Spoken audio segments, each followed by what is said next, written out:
Hi, I'm Death, And I'm Baby Death.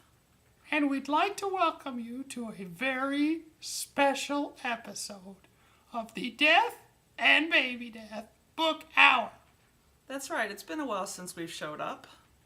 But floating around the blogosphere, there's been a couple really important issues we'd like to speak about. Like, for instance, just before we go on, a certain friend of ours made some comments regarding the underworld and the fine nation of Haiti recently. That's right. We'd just like to put in our disclaimer now. We have nothing to do with it. The Death and Baby Death do not bring natural disasters. This is not part of my goal to bring a billion dead souls, and I apologize if there was any misunderstandings on that point. Yes, death doesn't cause natural disasters. He only cleans up after them. That's right. All our best wishes to the people in Haiti. All of those who have died tragically this week, we wish you the best. And for a certain friend of ours, Mr. Robertson, we just wanted you to know we've been redecorating your room whenever you happen to come down.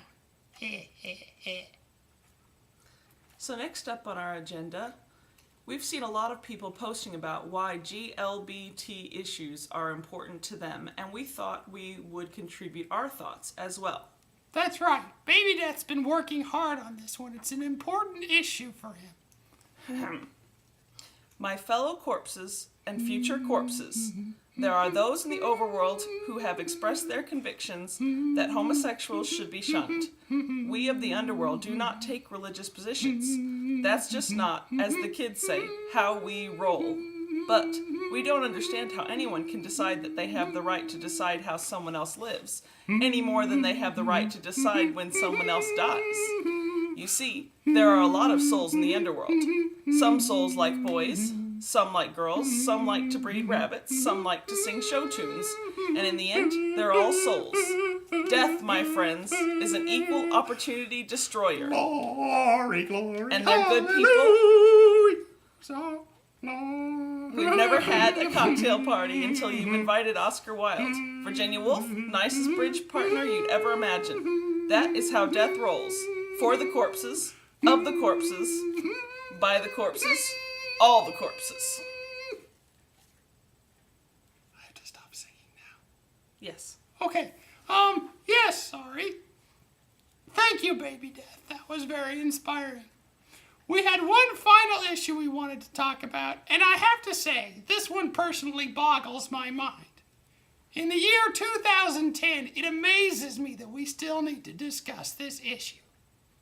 Whitewashing. Whitewashing.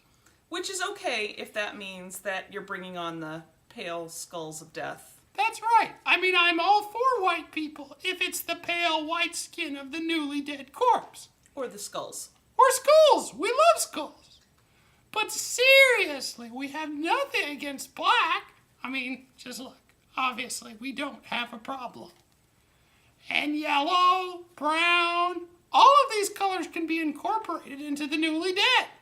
So we're thinking that instead of the trend now for whitewashing book covers, we should start a new trend that everyone can get behind. That's right.